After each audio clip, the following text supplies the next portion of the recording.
Yeah, welcome to Cappuccino Talk.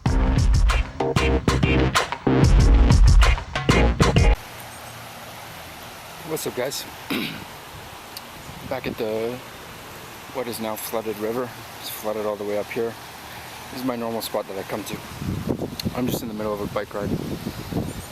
It's Tuesday, as you know, or as you now know. For me, it is Tuesday. I just went to Taco Time, Taco Tuesday. Kind of shitty food, but it's like $1.50 for a taco, so it's a good thing to do every once in a while, I guess. Whatever. It was good though. I love tacos or kind of stuff. Anyways, so I want to talk today about. I had a thought about dating and about how much information control or information release, I don't know what you want to call it, but how much the information you tell or how much the lack of information you tell has to do or plays a part in the initial stages of dating, right? So like an example of an overshare would be if you're on a first date and you tell somebody that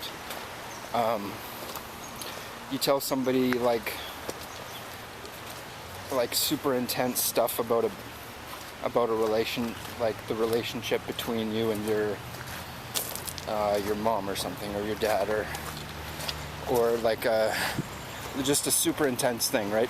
And so that would be oversharing, because thinking about what that guy or girl knows about you already,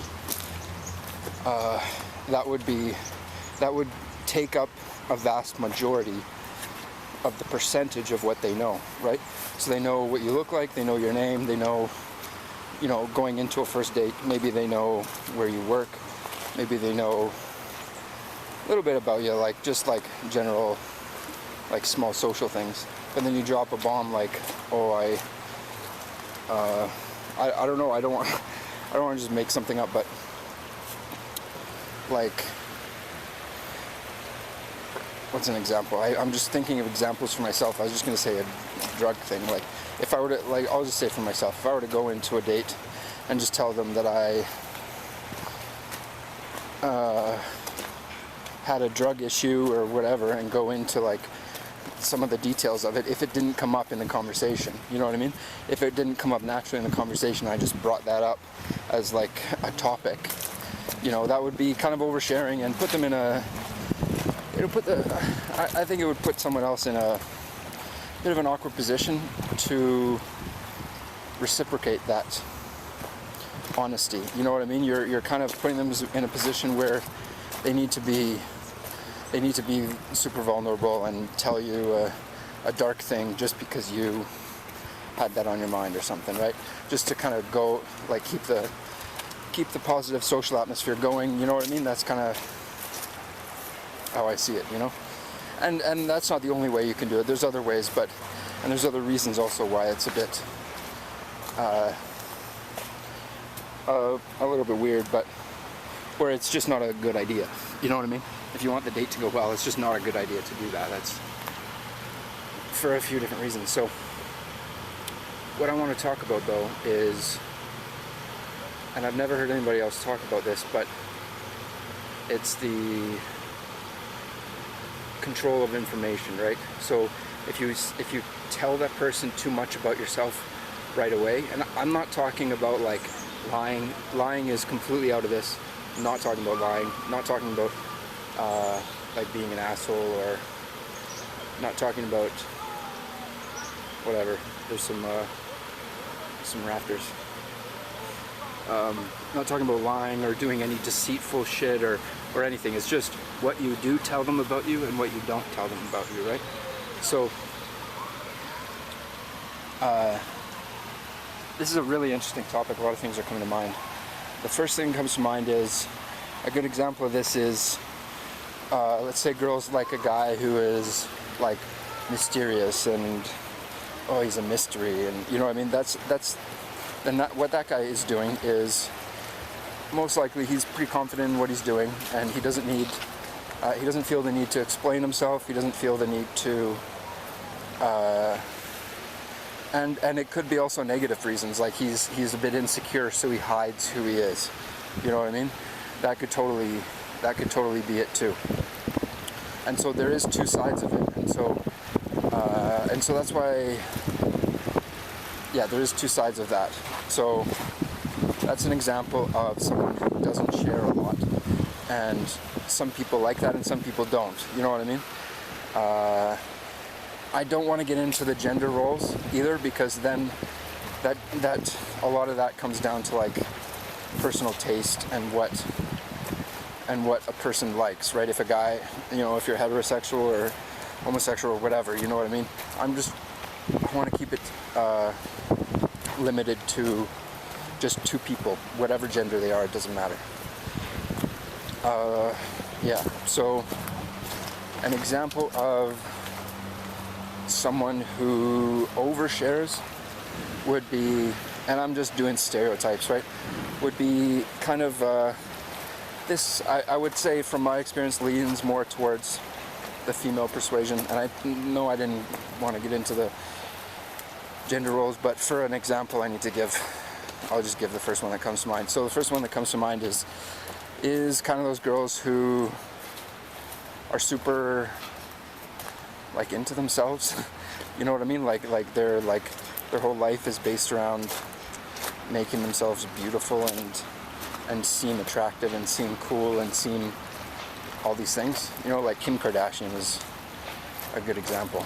And maybe she doesn't overshare, but the point is that type of person would, and I'm talking the first date, right? That type of person would go into the first date and, no, I shouldn't say that, not necessarily, but okay, so I'm not gonna stereotype it. Let's say anybody goes into a first date and they just overshare and they just tell somebody this or that, and they just talk about themselves, and they, you know what I mean? Like everybody, and so the good part of that is that it keeps a conversation going.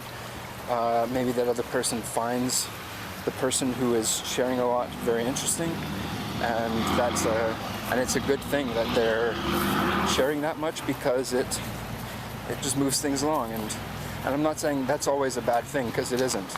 But the bad aspect of that is a conversation is a two-way street. And if one person is just dominating it by talking about themselves, then the other person doesn't have that 50% stake in the conversation to express their views, and 50% could be like they talk for 10% of the time. They just want to be able to acknowledge what the person's saying, or give a little bit of give their perspective on it, or whatever, you know what I mean? So yeah, so that is kind of the overshare. Now it gets interesting. So if you take those two extremes and you get rid of them, now we go into, I think, the vast majority of the population. As far as dating goes, they're aware that they shouldn't talk so much,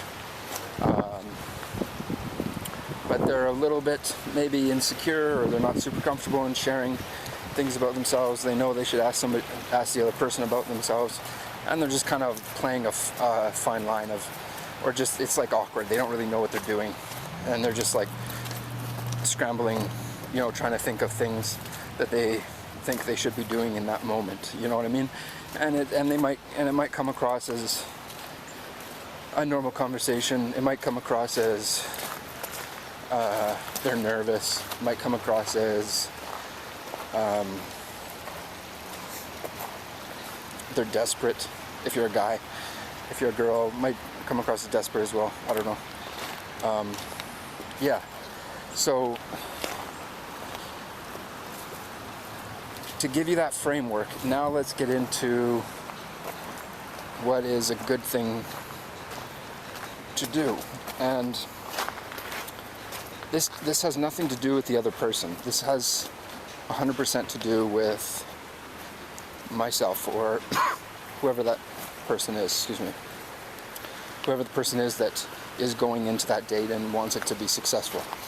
So, why it's about that person is because the other person, like what you're doing on a date is you're displaying yourself, right?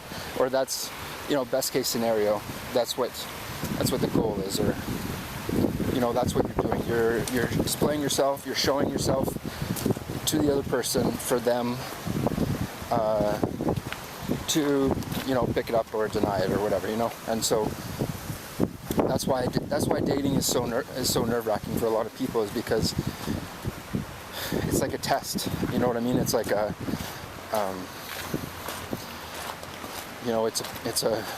it's a pass-fail kind of thing, either you pass or you fail, and there are degrees of pass and degrees of fail, but anyways, so that's what it is. Now we're talking about the amount of information that you share, and the information that you choose to share, and the information that you choose not to share.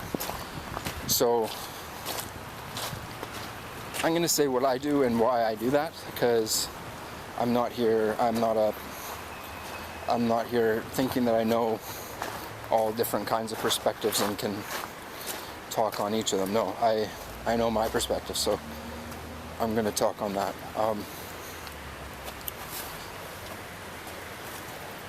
What I think is the best way of doing it is, what I do is I really try, or like what I go into it with the general outlook of is, and I think that's the key point, is taking a look at it through a super general lens and having a very general goal, and not having any specific goals at all, like none. Like even if it's specific events, like maybe plan to meet at a restaurant, but then literally don't expect anything to happen after that, good or bad. That's what I do. Just kind of completely go with the flow, and just generally want it to be a good time. You know what I mean? And that's how I see it. And as far as the information shared goes, what I do is, and I'm not coming from a place of, I've been on some horrible dates, and I've fucked up I fucked up some dates that should have been perfect. It should have been amazing. She liked me, and I was just I just didn't know better. I was just ignorant as fuck. I just had no idea what the fuck I was doing. So I fucked those up, and so I'm not coming from a place of like I've had the best dates ever, and this is how I did it. No, it's not what I'm getting at. What I'm getting at is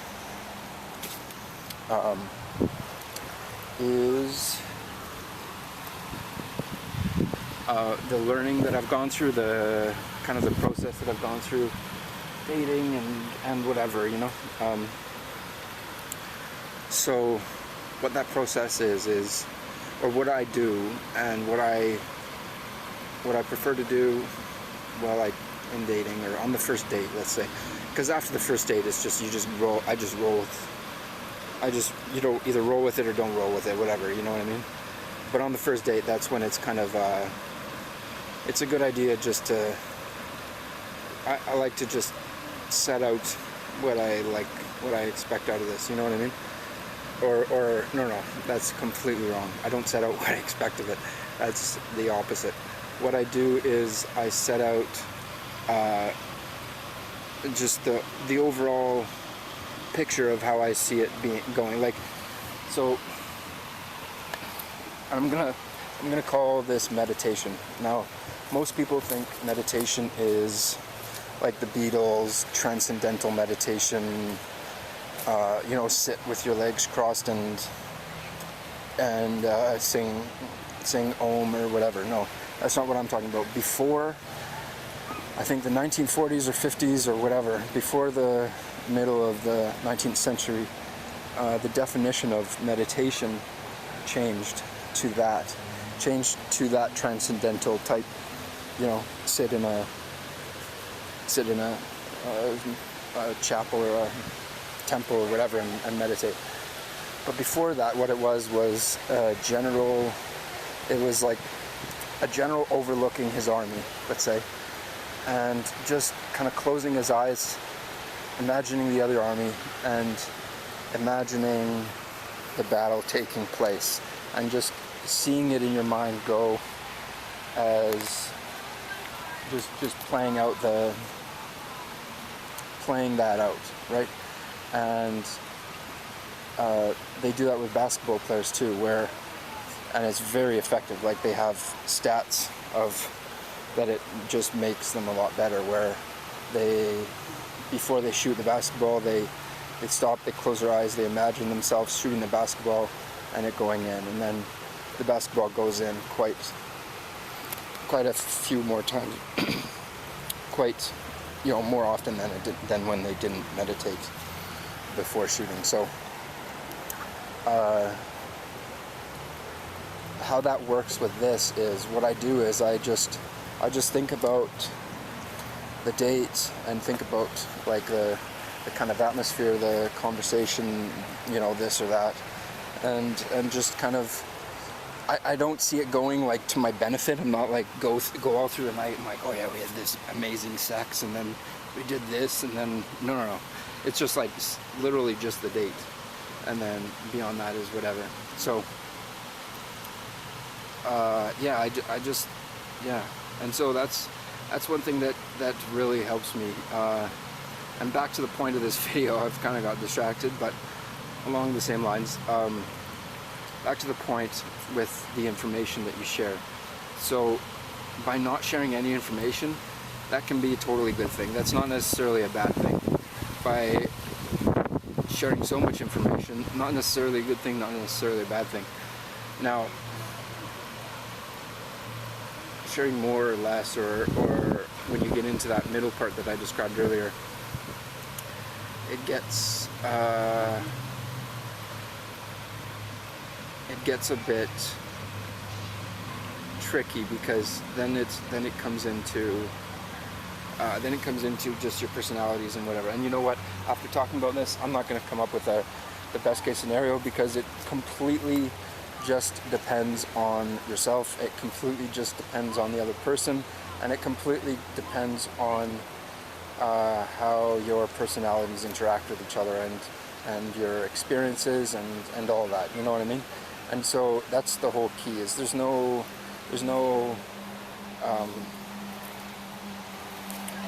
like best plan of action, or there's no like best way of doing anything. There's like half naked women behind me and I'm trying not to film them. It's just be yourself, and that's it. And that's not an easy thing to do, though. You know what I mean? And so that's the challenge. That becomes the challenge, is to find yourself, find who you are, and then be who you are, and be that person. And that's like, I'm not, nobody's there 100%. You know what I mean? And I think people try to learn about themselves and try to be themselves a little bit more than others, for sure. But